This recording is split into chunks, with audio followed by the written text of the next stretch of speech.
Alors vous avez en main le chant qu'on va prendre maintenant, que je reprendrai, et qui est sur le grand poème de Saint Jean de la Croix. Je la connais, la source qui coule et se répand, mais c'est de nuit.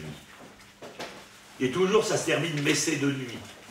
Et la source qui coule et se répand, c'est le Père, c'est le Fils, c'est l'Esprit Saint, c'est l'Eucharistie. Contrairement à la France, c'est un peu spécial pour ça, la France, les poèmes de Saint Jean de la Croix, par exemple, en Espagne, sont connus de tous les lettrés, même ceux qui ne sont pas du tout chrétiens, parce que c'est un très grand poète. Alors là, on chante en français. Je la connais, la source, elle jaillit et se répand, mais c'est de nuit.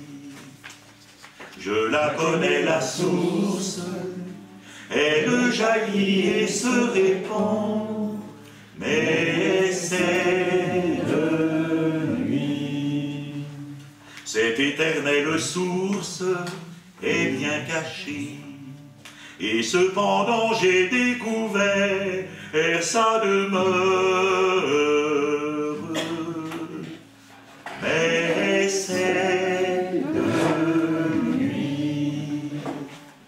Je la connais, la source, elle jaillit et se répand, mais c'est de nuit. Alors le couplet 2, il fait allusion à Dieu le Père. Son origine, je l'ignore, elle n'en a pas, mais je sais que tout être en elle a origine. Mais c'est de nuit. Je sais qu'il ne peut être chose, enfin, je sais qu'il ne peut être chose si belle, et que la terre et les cieux s'abreuvent en elle. Mais c'est de nuit.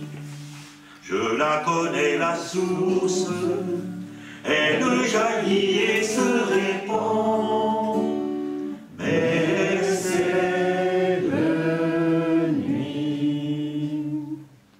Alors le 6, c'est le Fils. Je sais que de la source naît un ruisseau qui est aussi vaste et puissant en qu'elle, mais c'est de lui. Je la connais, la source, elle jaillit et se répand, mais c'est de nuit. Alors le 8, et d'ailleurs le 9, c'est sur l'Eucharistie. Cette fontaine éternelle est bien cachée, elle est en ce pain vivant qui donne vie. Mais c'est de nuit. Je la connais, la source, elle jaillit et se répand, mais c'est de nuit.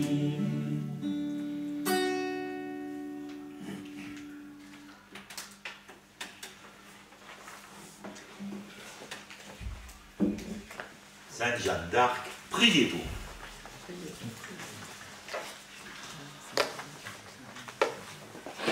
Allons-y, allons-y, allons-y.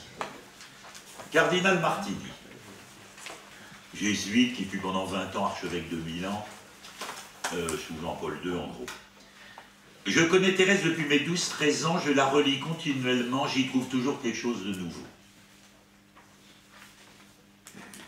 Autre témoignage, qui est moins recommandable au point de départ, Jacques Fesch, guillotiné le 1er octobre 1957, parce qu'il avait assassiné un gendarme, et qui s'est converti en prison, et qui va être guillotiné le jour de la fête de Sainte Thérèse de l'Enfant Jésus, le 1er octobre 57. La veille de sa mort, il a dit à L'aumônier, tous les soirs, je m'adresse à elle, lui parle comme à une sœur très aimée. J'aime sa petite voix, sa confiance en Dieu.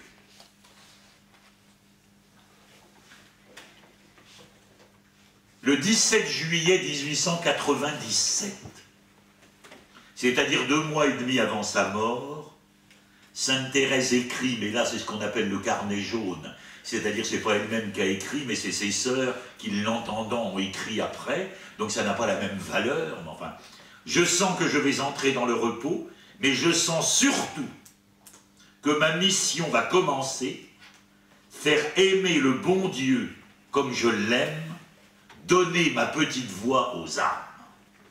Je veux passer mon ciel à faire du bien sur la terre. Voilà ce qu'elle dit. Mais on retient trop souvent cette dernière phrase. Je veux passer mon ciel à faire du bien sur la terre. Il ne faudrait pas retenir que ça. Comme disait le Père Marie-Eugène, les petites pluies de roses. Non. Elle dit avant, ma mission va commencer, faire aimer le bon Dieu comme je l'aime, donner ma petite voix aux âmes. Autant dire que faire aimer le bon Dieu comme elle l'aime, c'est ça, donner sa petite voix. À première vue, Thérèse peut paraître bien différente de nous. C'est une carmélite. Dans le diocèse de Nantes, on fête Sainte Françoise d'Amboise, qui était duchesse et carmélite. Elle était bien différente de nous. À chaque fois dans mes homélies, je disais, le jour de la fête de Françoise d'Amboise, je disais à mes paroissiens, je ne serai jamais ni duchesse ni carmélite. Non, elle est différente. Donc Thérèse est une carmélite. En plus, elle dit, je crois bien que j'ai jamais été 3 minutes sans penser au bon Dieu. Ben, elle n'est pas comme nous. D'ailleurs, si même il y en avait un qui était comme elle, il n'oserait pas le dire. Elle a prié très jeune, mais elle dit qu'elle avait, derrière son lit, quand elle était petite fille, elle écrira ça, je faisais oraison sans le savoir. Page 122 du Totum, j'ai écrit ça, alors j'espère que je vais le trouver. Page 122 du Totum. 122, on va le trouver.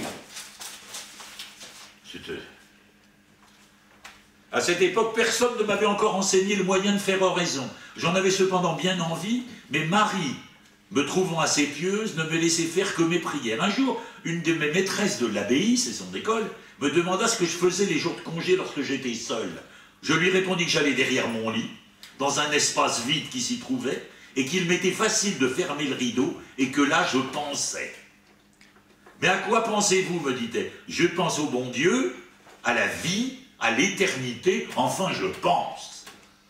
La bonne religieuse rit beaucoup de moi, plus tard elle aimait à me rappeler le temps où je pensais, me demandait si je pensais encore. Parce que on ne sait pas si elle se foutait d'elle ou pas, j'en sais rien. Je comprends maintenant que je faisais oraison sans le savoir, et que déjà le bon Dieu m'instruisait en secret. Et pourtant, comme nous, elle a été sèche. Elle dormait pendant l'oraison. Et je suis sûr qu'il y en a ce matin qui ont dormi pendant l'oraison. Je ne demande pas de se lever. Vraiment, je suis loin d'être une sainte. Rien que cela en est une preuve. Je devrais me désoler de dormir depuis 7 ans pendant mes oraisons et mes actions de grâce. Eh bien, je ne me désole pas. Je pense que les petits-enfants plaisent autant à leurs parents lorsqu'ils dorment que lorsqu'ils sont éveillés. Je pense que la nuit, même, ils plaisent mieux aux parents quand ils dorment que quand ils sont éveillés. Je pense que pour faire des opérations, les médecins endorment leurs malades. Enfin, je pense que le Seigneur voit notre fragilité, qu'il se souvient que nous sommes poussière. Alors, elle est bien différente que nous, mais là, elle est pareille. Ses sœurs ont dit au procès qu'elle a beaucoup dormi. Elle se méfiait au début, parce que, vous savez, les sœurs, Thérèse avait dit, mes écrits, vous pourrez tout changer, etc. Mais il y a même des sœurs, sœur Agnès qui a fait rayer des trucs, ça ne va peut-être pas être canonisé si on laisse ça. Enfin, si on a rétabli après. Elle a eu des distractions. Il y avait une sœur qui faisait des petits bruits, je ne sais plus si c'était avec le chapelet ou avec ses dents. C'était insupportable pour elle. Insupportable. Et alors, qu'est-ce qu'elle faisait du coup? Elle a trouvé le coup de génie. elle a trouvé le coup de génie d'intégrer le bruit dans sa prière.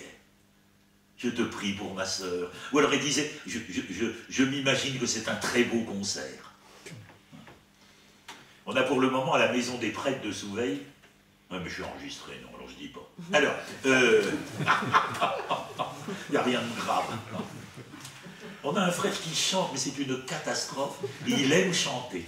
Donc on se demande comment on peut d'ailleurs tenir avec ce qu'il nous met dans l'oreille. Le père. Alors, à l'oraison, je fus placé devant une sœur qui avait une drôle de manie, et je pense beaucoup de lumière, car elle se servait rarement d'un livre. Aussitôt que cette sœur était arrivée, elle se mettait à faire un étrange petit bruit qui ressemblait à celui qu'on ferait en frottant deux coquillages l'un contre l'autre. Il n'y avait que moi qui m'en apercevais, car j'ai l'oreille extrêmement fine. Un peu trop parfois. Vous dire, ma mère, combien ce petit bruit me fatiguait, c'est chose impossible. Vous vous rendez compte? Et pourtant, elle sait s'exprimer. J'avais grande envie de tourner la tête et de regarder la coupable, qui, bien sûr, ne s'apercevait pas de son tic. C'était l'unique moyen de l'éclairer en tournant vers elle. Mais au fond du cœur, je sentais qu'il valait mieux souffrir cela pour l'amour de Dieu, pas lui faire de la peine. J'essayais d'oublier le petit bruit. Je sentais la sueur qui m'inondait, et j'étais obligé de faire simplement une oraison de souffrance, mais tout en souffrant, je cherchais le moyen de le faire non pas avec agacement, mais avec joie et paix dans l'intime de l'âme. Alors je tâchais d'aimer le petit bruit si désagréable. Au lieu d'essayer de ne pas l'entendre, je mettais mon attention à le bien écouter, comme s'il eût été un ravissant concert, et toute mon oraison, qui n'était pas celle de quiétude, se passait à offrir ce concert à Jésus. Alors parlons de la prière de Thérèse. D'abord, ce qui nourrissait sa prière. Car la prière a besoin d'être nourrie. Elle a beaucoup été nourrie par l'imitation de Jésus-Christ, par des livres de toutes sortes. Saint Jean de la Croix a dit qu'à 17 ans, c'était Saint Jean de la Croix qui la nourrissait totalement, mais par-dessus tout, l'Évangile. Par-dessus tout, l'Évangile. Dans cette impuissance, dans ma prière, l'écriture et l'imitation viennent à mon secours. Je trouve en elle une nourriture solide et toute pure, mais c'est par-dessus tout l'Évangile qui m'entretient pendant mes oraisons. En lui, je trouve tout ce qui est nécessaire à ma pauvre petite âme. J'y découvre toujours de nouvelles lumières, des sens cachés et mystérieux. Elle n'est pas comme l'enfant du catéchisme moyen de toutes les paroisses. Zaché, on l'a déjà vu l'an dernier. On connaît. Parlez-nous d'autre chose.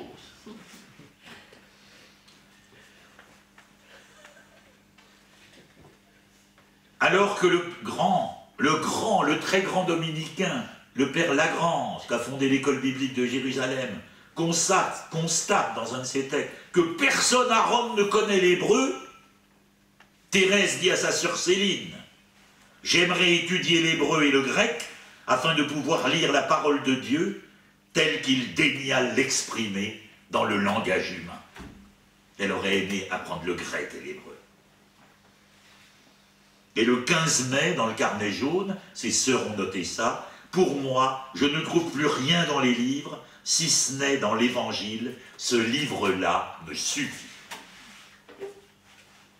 C'est donc Jésus qui nourrit la prière de Thérèse. Elle savait d'ailleurs, c'est une expression qui est d'ailleurs le titre d'un des chapitres de « Je veux voir Dieu » de Marie-Eugène, mais c'est une expression favorite de Thérèse d'Avila, le bon Jésus.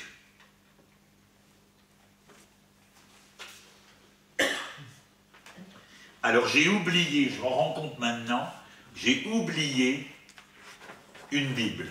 Vous en avez une tout près? Non, il y en a une là, ça va. Vous allez en trouver une là, non? Tiens, vous allez me la prêter. J'ai oublié ce matin, c'est tout. D'emporter ça de Venasse. Merci beaucoup. Fondamentalement, la prière de Thérèse est un acte de foi. Fondamental. Alors, vous avez parlé de ça ce matin, sûrement Dominique, déjà. Demain.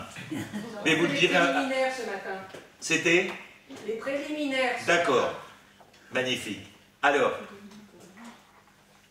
Luc 18, 1. Jésus leur dit une parabole sur ce qu'il leur fallait prier sans cesse et ne pas se décourager. Prier sans cesse, il faut, c'est le désir de Dieu. Quand il y a « il faut » dans la Bible, ça veut dire que c'est le désir de Dieu. Il faut. Le Père, c'est lui qui a envie de nous rencontrer. Toujours, dans toutes les circonstances, sans jamais se décourager. Et c'est la traduction d'une expression grecque qui est ce qu'on appelle un apax dans le Nouveau Testament, qu'on ne rencontre qu'une fois. Mais en kakein. On risque de perdre cœur dans la prière, car on ne voit rien la plupart du temps. La racine en kakein, il y a l'adjectif kakos. Au pluriel, ça fait caca. Ta caca, les choses mauvaises en grec. On risque d'être complètement englouti dans le mauvais. Jésus leur dit une parabole, comme quoi il faut prier toujours sans jamais se décourager. Il faut persévérer. Et ensuite il dit, un juge inique avait été inique avec une veuve, alors elle va l'importuner, et il dit à la fin, elle frappe à ma porte, je vais lui ouvrir, afin qu'elle cesse de me casser la tête. Et Jésus dit après, le Fils de l'homme, quand il viendra sur la terre, trouvera-t-il la foi, la persévérance dans la foi. Il trouvera peut-être des gens prêts à se donner, prêts à faire beaucoup de choses, mais trouvera-t-il des gens prêts à persévérer dans la prière? Et puis vous avez le fameux verset, c'est un seul verset, qu'on lit au mercredi des cendres, Matthieu 6,6. Toi quand tu pries, retire-toi dans ta chambre. Alors c'est très intéressant parce que c'est un verset très très court, mais tout y est. Matthieu 6,6. Quand tu pries, retire-toi. Ah, première condition, quand tu pries, retire-toi. Alors ça peut être dans le métro, hein. Tu te retires dans ton intérieur. Ferme sur toi la porte, mais surtout, elle va se rouvrir, donc il faut que tu la refermes. Quelquefois, notre prière est une succession de fermetures de la porte qui s'est ouverte. Quand tu pries, ferme sur toi la porte. C'est tout ce qu'il dit, là. Et prie. Quand tu pries, prie. Alors, il ne dit pas grand-chose d'autre. La condition qui est justement de vivre cette intériorité et d'y revenir. Et prie ton Père. Ah, ton Père. Ton Père. Ah, ton Père. Tu pries ton Père. Qui est là, dans le secret. Ça veut dire que tu ne le vois pas. Tu ne le vois pas. Mais juste après, ton Père, lui, il te voit. Il te voit dans le secret, c'est ce qui est écrit. Et il te le rendra, il te le revaudra. Il te le revaudra. Or, qu'est-ce que Dieu peut nous valoir, sinon lui-même? Voilà pourquoi prier, c'est se tourner vers Dieu par la foi, pour recevoir de lui, lui-même. Pour le recevoir, pour qu'il vienne nous habiter. Comme disait le Père Marie-Eugène, il a radoté là-dessus d'ailleurs, il l'a dit sans cesse, de même qu'on ne peut pas mettre la main dans l'eau sans qu'elle ressorte mouillée, de même qu'on ne peut pas mettre la main dans le feu, ne le faites pas, hein, sans qu'elle ressorte brûlée, de même, on ne peut pas toucher Dieu par la foi sans qu'il vienne nous habiter. Prier, c'est se tenir devant Dieu, le regarder avec foi, afin de s'unir à lui et qu'il se donne à nous. Thérèse le dit dans le manuscrit C, elle le dit dans le manuscrit C, je vais vous le lire. Pour moi, c'est d'ailleurs dans le catéchisme de l'Église catholique, sur la 4e partie qui est la partie sur la prière, c'est pratiquement tout de suite, au tout début, il y a cette définition de Thérèse, on sait très bien qui l'a mise d'ailleurs, c'est le cardinal Schönborn. Pour moi, la prière, c'est un élan du cœur, Alors ne nous trompons pas, un élan du cœur, ça ne veut pas dire que ça nous fait des gouzous-gouzous mystico-gélatineux. Hein. Non, non. Élan du cœur, ça veut dire élan de la volonté. L'élan du cœur, c'est un acte de la volonté. Et ensuite, c'est un simple regard jeté vers le ciel. C'est un cri de reconnaissance et d'amour au sein de l'épreuve comme au sein de la joie. Et juste avant, elle mettait « Quelle est donc grande la puissance de la prière !» On dirait une reine, ayant à chaque instant libre accès auprès du roi et pouvoir obtenir tout ce qu'elle demande. Quelle est donc grande la puissance de la prière! Elle nous donne accès auprès du roi.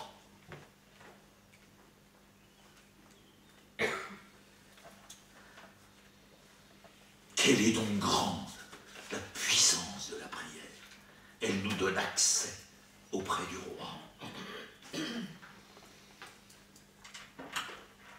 Eh bien, vous avez la parabole du petit oiseau sous vos yeux.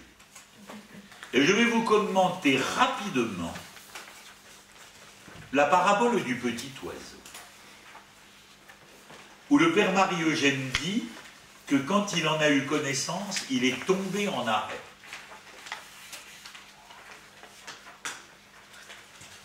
C'est tiré du manuscrit B. Pour ceux qui savent ce que ça veut dire, c'est 4 versos, 5 rectos et versos. Parce que vous savez, ces manuscrits, on les a. On peut même acheter le bouquin qui sont les photocopies de son manuscrit. C'est encore en vente.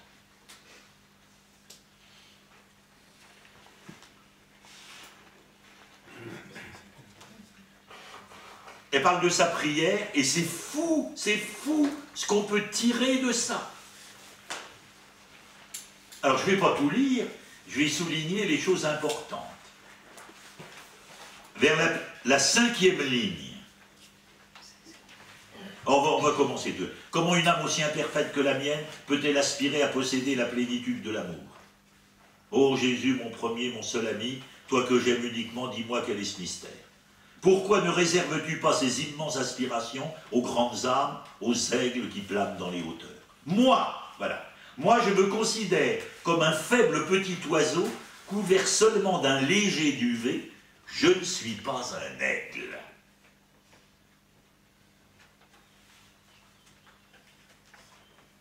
Et il dit cette phrase très intéressante. Je ne suis pas un aigle, j'en ai simplement les yeux et le cœur, car malgré ma petitesse extrême, j'ose fixer le soleil divin. Petit commentaire. J'en ai simplement les yeux et le cœur. Elle a donc les yeux pour oser fixer. Il faut bien qu'elle ait des yeux pour fixer le soleil divin. Et son cœur fait qu'elle a les mêmes aspirations que l'aigle. Elle a le même désir que l'aigle. Ou pour dire autrement, les yeux et le cœur, j'ai mon intelligence, qui est petite, et ma volonté, qui est tout de même plus grande, mais qui est tout de même aussi petite tout de même. Le petit oiseau voudrait voler. Je voudrais bien voler. Je voudrais bien voler. C'est ça qu'aimer.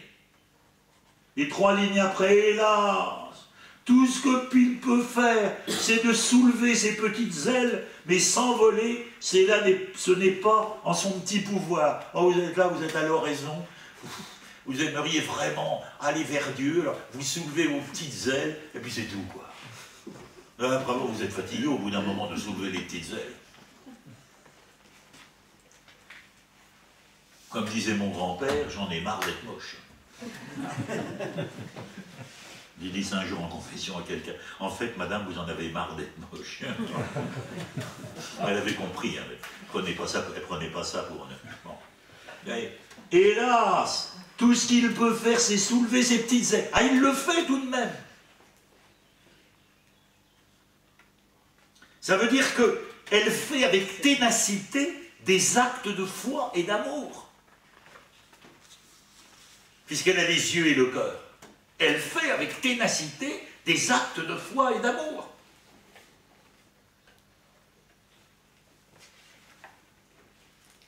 Qu'est-ce que je vais devenir?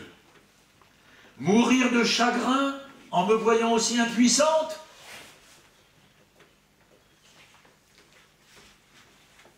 Oh non, le petit oiseau va même pas s'affliger. Ah! Elle n'y arrive pas, mais ça ne la fait pas mourir de chagrin. Ah, mon père, monsieur le curé, vous savez, moi j'arrête de prier parce que hein, je suis pas comme vous devez... moi, non. Je suis pas comme mon voisin. Hein. Lui, il a l'air de bien prier, tu parles, peut-être qu'il est en train de regarder ses godasses, c'est tout. Elle, non. Mon impuissance ne me fait pas mourir de chagrin, ni même m'affliger. Et c'est là qu'elle dit, avec un audacieux abandon, le petit oiseau veut rester à fixer son divin soleil. Je reste. Je persévère. Jésus leur dit une parabole, Luc 18:1, comme quoi il faut toujours prier sans jamais se décourager.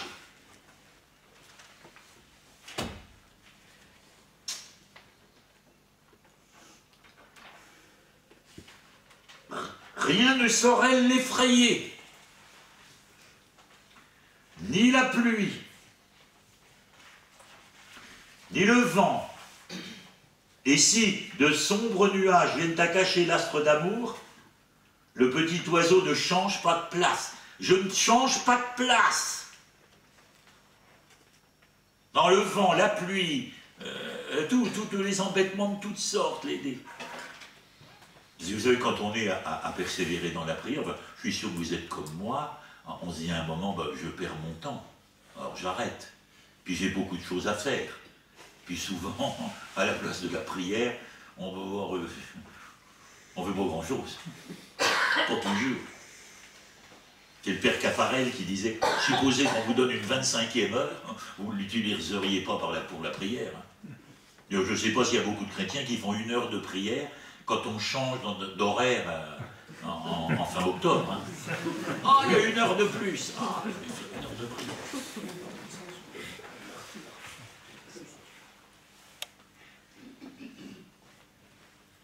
Alors c'était, je ne change pas de place. Et alors elle dit, ça c'est intéressant, car je sais que par-delà les nuages, mon soleil brille toujours. Elle sait dans la foi qu'il est là. Car évidemment, on ne peut prier que si on croit que le Seigneur est là. Et qu'en plus, mais ça on le verra à d'autres moments, que le Seigneur est heureux de se donner à nous.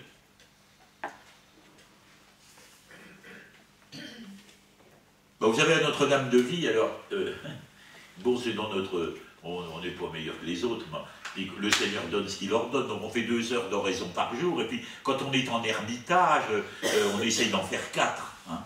Bon, ben, vous savez que la persévérance dans la nuit, c'est pour ça que je peux vous enseigner ça, parce que j'y crois. Parfois, le cœur du petit oiseau se trouve assailli par la tempête. Alors là, c'est pas comme avant. Parfois, il est vrai, le cœur du petit oiseau se trouve assailli. Il lui semble ne pas croire qu'il existe autre chose que les nuages qui l'enveloppent. Là, vraiment, quelquefois, il est tenté dans sa foi. Quel bonheur pour lui de rester là quand même, de fixer l'invisible lumière qui se dérobe à sa foi. Qui semble se dérober à sa foi. La lumière semble se dérober à sa foi. Et le paragraphe qui suit, Jésus, je comprends ton amour pour le petit oiseau, puisqu'il ne s'éloigne pas de toi. Je comprends ton amour pour le petit oiseau, puisqu'il ne s'éloigne pas de toi. On verra cet après-midi, je crois que c'est cet après-midi, l'image du petit escalier à Alençon, où elle fait des efforts pour... Puis en fait, elle n'arrive pas à monter les marches, puis au total, le Seigneur va la prendre dans ses bras. Sa mère va la prendre dans ses bras.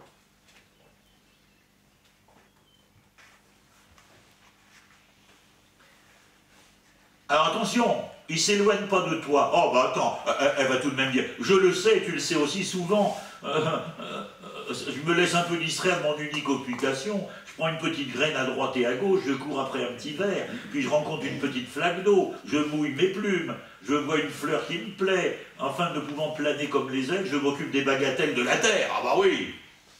Si, ça arrive tout de même qu'on fixe pas... Bah, on s'occupe. Cependant, après tous ces méfaits, au lieu d'aller se cacher dans un coin pour aller pleurer sa misère, le petit oiseau se tourne vers son bien-aimé soleil. Il présente à ses rayons bienfaisants ses petites ailes mouillées, il gémit comme hirondelle. Et dans son doux chant, il confiesse, elle recontinue à prier, elle continue.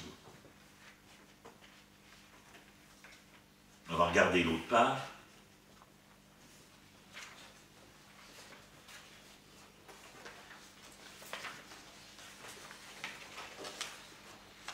Un jour, aigle adoré, tu viendras chercher ton petit oiseau. Où est-ce que c'est? Où est-ce que c'est? Je ne le trouve plus moi-même. Un jour, aigle adoré. Dans le deuxième paragraphe.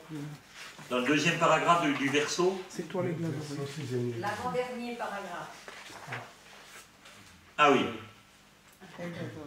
Un jour, j'en ai l'espoir. Oui, c'est ce qui est en gras dans 10 lignes avant la fin, à peu près.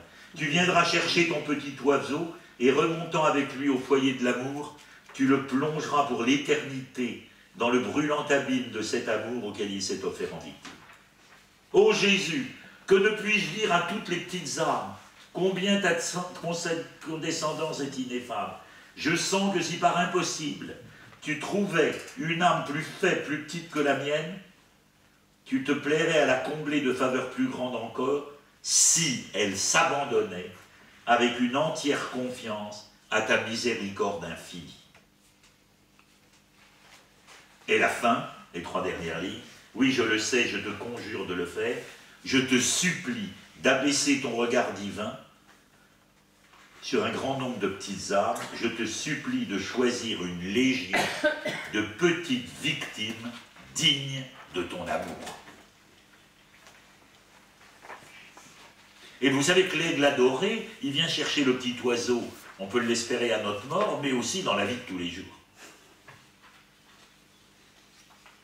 Allez, avant de terminer, on va reprendre la source.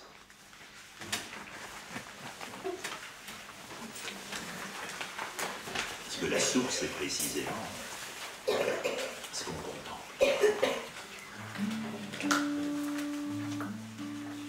Je la connais, la source, elle jaillit et se répand, elle essaie de nuit. Alors on va prendre l'Esprit Saint, c'est. Et le torrent qui des deux procède, je le sais bien qu'aucun des deux ne le précède, mais c'est de nuit. Je la connais, la source, elle jaillit et se répand, mais c'est de nuit. Cette fontaine éternelle est bien cachée, elle est en ce pain vivant qui donne vie, mais c'est de nuit.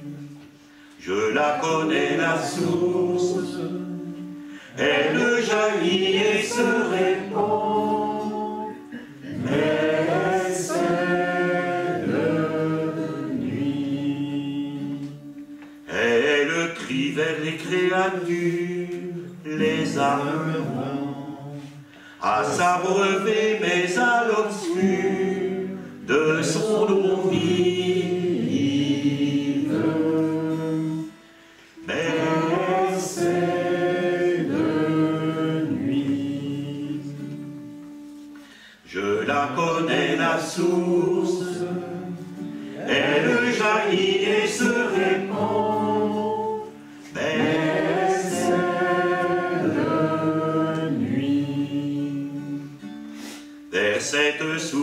vive va des désirs, et je la vois dans ce pain de vie. Mais c'est de nuit, je la connais la source, elle jaillit et se répand, mais c'est de nuit. Alors notre frère Patrick Lemoine a composé ça pour le centenaire de Thérèse en 1997. Vous connaissez beaucoup des chants du Père Lemoine. Le plus connu c'est « Je veux voir » ou « Je suis tout à toi, Marie ». C'est deux canons, ça. Les fruits de la prière. Les fruits de la prière, c'est de rayonner l'amour. Prier, c'est se tourner vers Dieu par la foi pour recevoir de lui l'amour. Le Père Marie-Eugène disait toujours, priez pour demander l'amour, c'est l'unique prière à faire.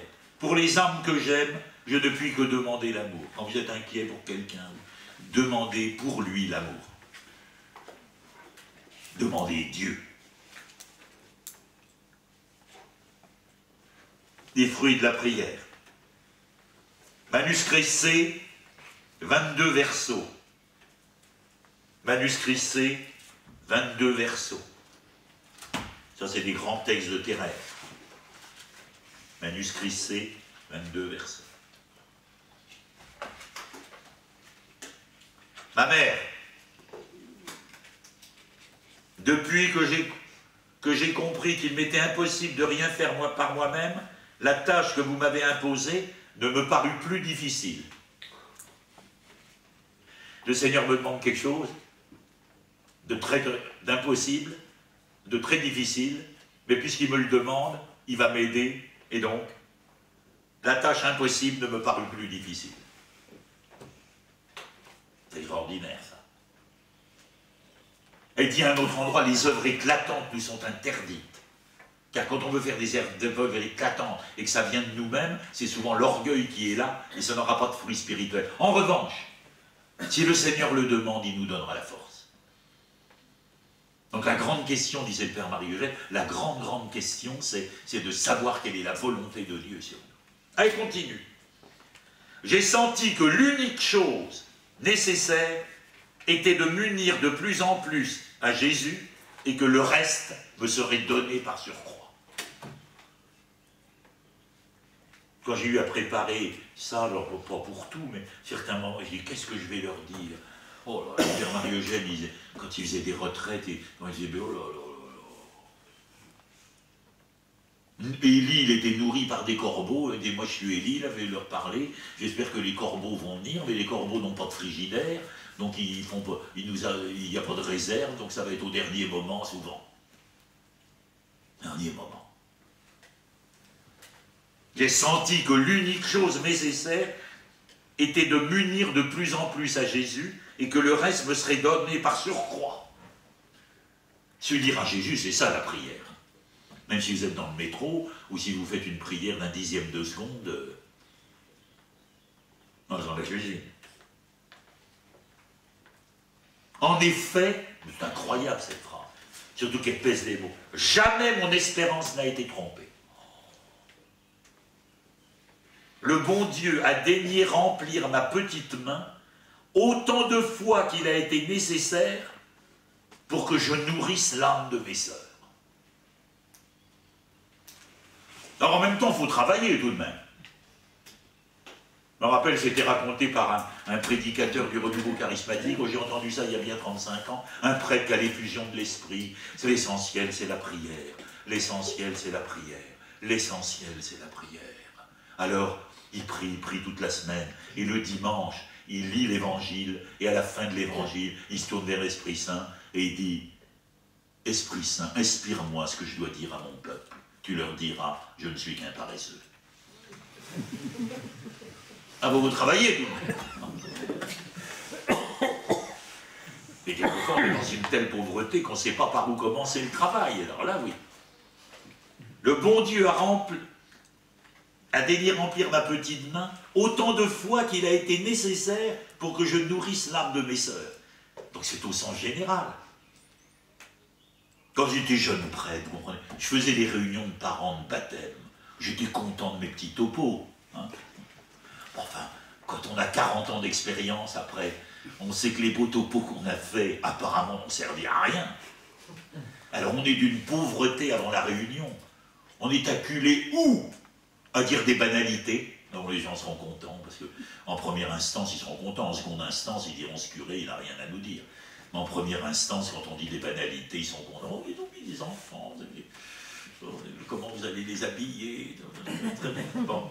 On est condamné où à ça? Où? Ben, on ne sait pas à quoi. Et donc on se tourne vers le Seigneur. Inspire-moi ce que je dois leur dire. Et alors on est dans une pauvreté. Moi, j'ai remarqué ça, le Père Marie-Eugène nous l'explique. Quand le Seigneur veut agir avec puissance, il nous appauvrit. Et on le sent dans la journée qui précède.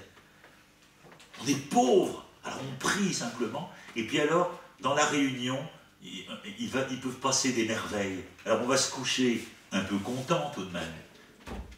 Le lendemain matin, par contre, c'est pareil. Il faut consentir à rester pauvre et sans force, dit Thérèse. Il faut consentir à rester... Et voilà le difficile. Le difficile, c'est pas de crier vers Dieu dans la pauvreté. Le difficile, c'est de continuer à le faire le lendemain matin. On espérerait que, lorsqu'il nous exauce dans notre pauvreté, on espérerait qu'il va nous mettre des provisions pour qu'on soit plus pauvre, au moins pendant un moment. Non. Plus tu seras pauvre, plus Jésus t'aimera. Je vous ferai ça demain matin. Jamais mon espérance n'a été trompée. Vous vous rendez compte quelle force? Le bon Dieu a daigné remplir ma petite main autant de fois qu'il a été nécessaire. Je vous avoue, mère bien-aimée, que si je m'étais appuyé le moins du monde sur mes propres forces, je vous aurais bientôt rendu les armes. Et alors elle a cette phrase-là ensuite que vraiment je la trouve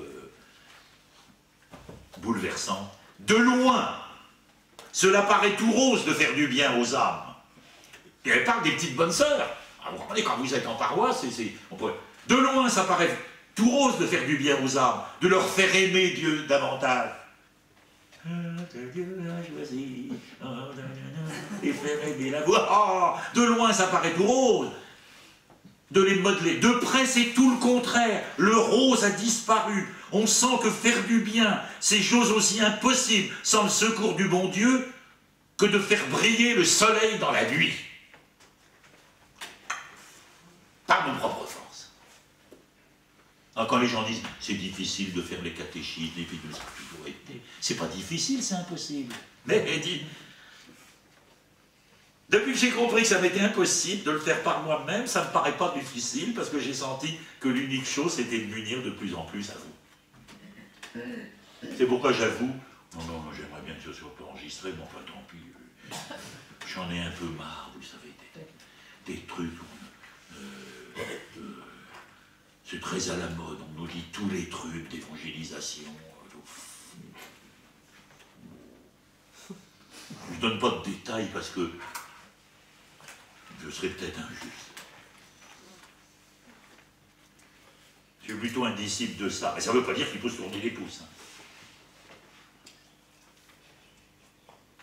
Alors maintenant, on va regarder la fin du manuscrit C. Et je terminerai là-dessus. C'est la fin du manuscrit C.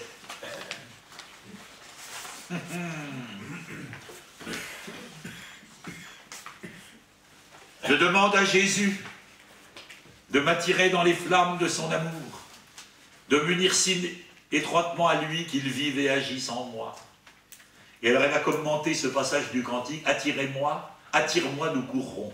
Elle a noté pourquoi c'est au singulier, attire-moi et nous courrons. Eh bien parce qu'une âme embrasée d'amour ne peut rester inactive. Si toi tu te laisses attirer par le Seigneur, tu en entraîneras d'autres. Je sens que plus le feu de l'amour embrasera mon cœur, plus les âmes courront avec vitesse à l'odeur des parfums du bien-aimé, car une âme embrasée d'amour ne peut pas rester inactive. Donc le fruit de la prière, c'est la fécondité apostolique. Ça ne veut pas dire qu'on va l'avoir. Ça ne veut pas dire qu'on va l'avoir. J'aime beaucoup le grand auteur italien. Est-ce qu'il y en a qui le connaissent? Venez me dire, parce que du coup, je dirais, vous avez de la chance. Divo Barsotti, il y en a qui le connaissent? Yes. Vous connaissez? Bien? Vous le connaissez bien? J'ai lu plusieurs livres. Vous avez lu quelques livres? La Divo sagesse, Barsotti. Abacus. En gros, il a vécu de 1904 à 2004. Il a dû mourir à 100 ans. Et alors, il dit, l'obéissance est toujours féconde. Mais il ne faut pas croire que la fécondité, c'est dans le lieu où vous allez parce que vous avez obéi. Ça m'a beaucoup aidé, ça. Quand j'ai été nommé au Pouliguen à 10 ans, je lui ai dit, c'est pas possible, il y a 10 ans, oh là là là là, il y a que des vieux là-dedans, etc. L'obéissance est féconde.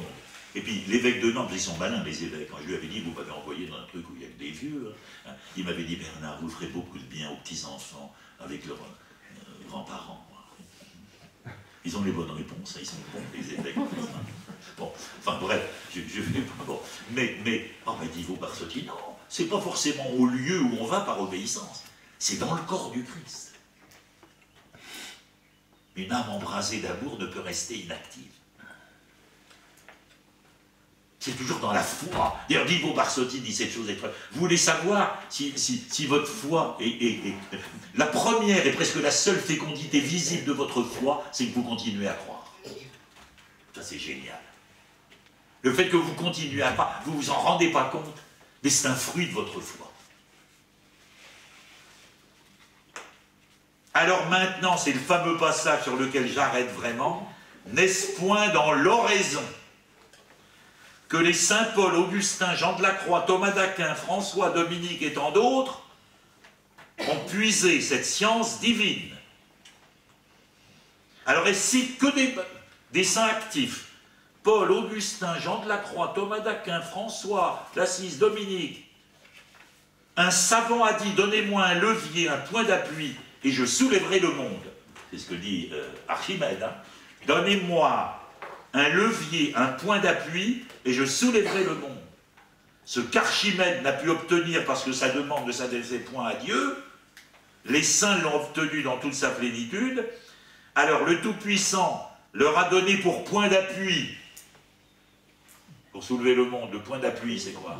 Lui-même, Dieu, lui seul, pour levier, l'oraison, qui embrasse d'un fait d'amour, et c'est ainsi qu'ils ont soulevé le monde. C'est ainsi que les saints encore militants le soulèvent et que jusqu'à la fin du monde, les saints à venir le soulèveront aussi. Quel est le fruit de la prière? C'est qu'il nous permet, comme point d'appui, c'est le point d'appui, non, c'est le levier, puisque nous nous tournons vers Dieu avec ce levier, nous allons embraser le monde.